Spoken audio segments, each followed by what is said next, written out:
that the Jacob Zuma's Foundation said yesterday would happen at 6 o'clock.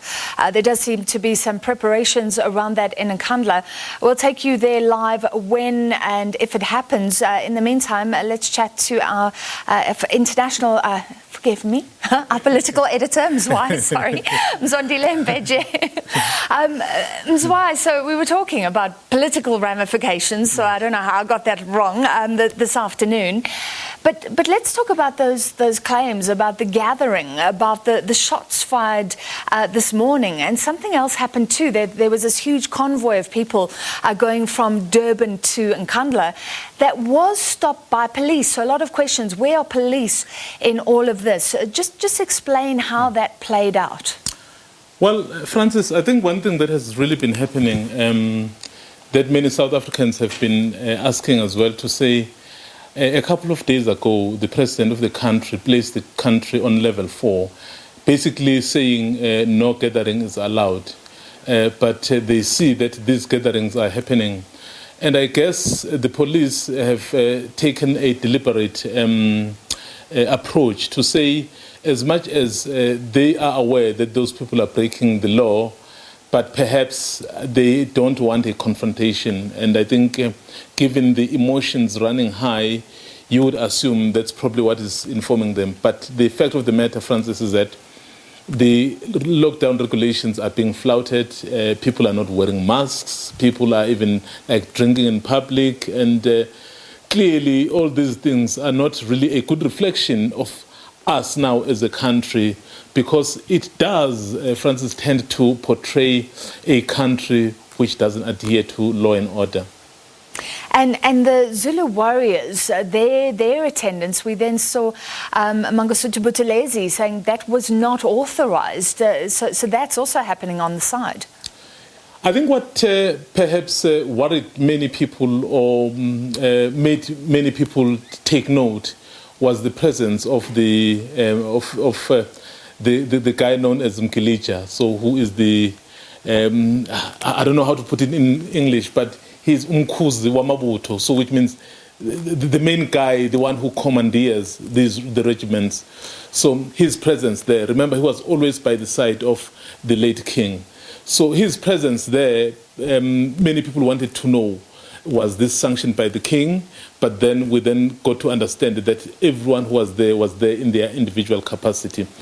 I think the concern perhaps from many quarters is that former President Jacob Zuma is a political man. So these issues, as he would himself say, are politically motivated or are politically related. And then the concern would be, if these are issues really that arise out of the political machinations in his own governing party, as perhaps he would say, and then the question is, then what does what do those who perhaps may not even be aligned to him politically, then why do they get engaged? Because you don't want a situation where the tribal flames are ignited, because I think that will be the worst that the country will go through. So I think that's where the concern comes from, to say, if this is a political matter, perhaps let the politicians deal with it. So if then you see Amabuto, and then what exactly is happening? So I think the concern, Francis, comes from there. All right, and this presents a challenge for the ANC president, Cyril Ramaphosa, doesn't it? A meeting scheduled for this weekend was cancelled. He was then attending an SACP event. What did he have to say? Well, you know, the NEC was scheduled to meet this weekend. In fact, one of the agenda items would be this issue that they were going to talk about, given that it had arisen. But looking at the developments in KZN, the Deputy Secretary General, Jesse Duarte, basically said they have postponed it so that the NEC could go to KZN to provide leadership. But many questions, or many people are asking, the NEC was expected to be largely in Nkandla in terms of making sure that the situation is under control. But as we spoke earlier, Francis, we only saw 2 members of the NEC, and you wonder where others were. So was this, or were they told that they did not need to go there Remember, time and again, we've been hearing from the son of former President Edward Zuma, who's been basically saying the NEC or the ANC had all the time to deal with these issues, so they did not. Now, it's a matter that they are dealing with themselves. So clearly, you would see that when the NEC was to go there, perhaps they were told that they may not necessarily be welcomed. As part, obviously, deepening divisions.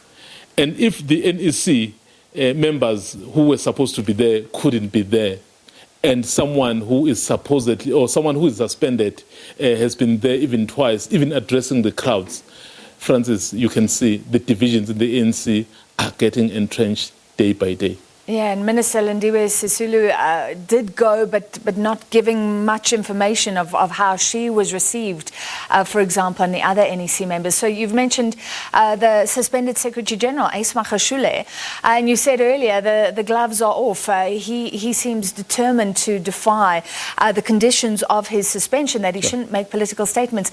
And interestingly, he was sort of setting it up as if there are two ANCs, a real one, and then the other one. And he was saying to his supporters, if they kick you out, don't go, because we still belong in the ANC. So setting up this sort of two ANCs, one is the real one, one is not.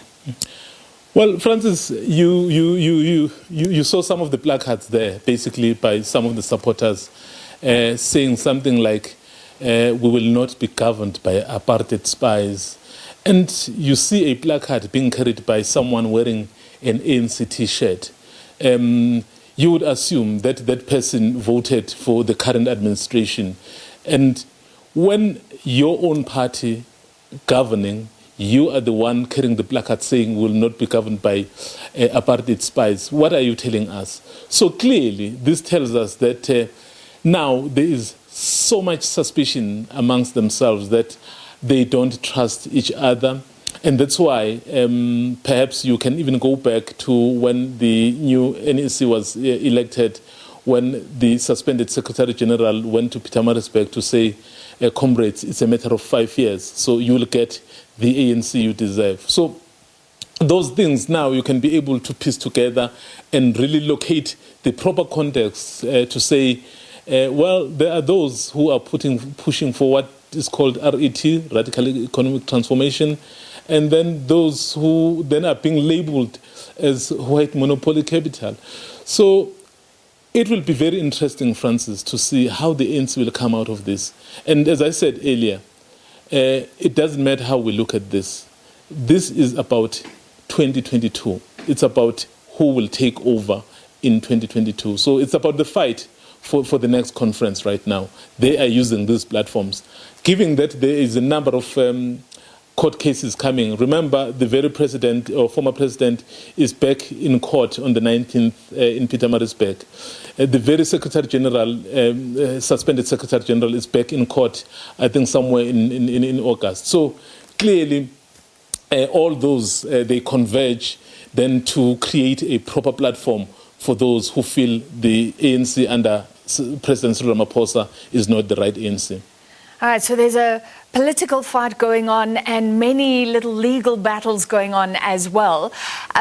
Did you find it incredible, Mzwai, that the former president, after being admonished by the Constitutional Court for his criticism of judges, for impinging on the dignity of judges, then got up and said there is a conspiracy? He said that the Constitutional Court judges are colluding, it seems, with Deputy Chief Justice Raymond Zondo. In fact, I found it very interesting when his lawyers, led by Dalimpofu and Tawan Masuku, came up the stage. Then he basically had to brief them. What is it that he was telling the people? You recall, Francis, he basically said, you know what, I didn't say anything. All I said to them is that they must continue to defend democracy. Which means he is aware that he doesn't have to go beyond what is acceptable, especially because he's been afforded the opportunity to go and argue his case at the Constitutional Court relating to, obviously, his impending imprisonment. So for him perhaps to then say something that appears different to the supporters versus what is written in the papers, how he's pleading his case, is really indeed a curiosity. So it would be interesting, Francis, to hear what he will say right now, as we expect that press briefing to get underway as soon as everything is sorted out there in Nkandla. So we know that they were just finalizing some of the, I'm sure, some of the things to say with his lawyers, and what is it that not to say, what is to say. And it will be interesting. It will give us a clear indication and direction as to what his next strategy is, and of course, how they will treat the court going forward.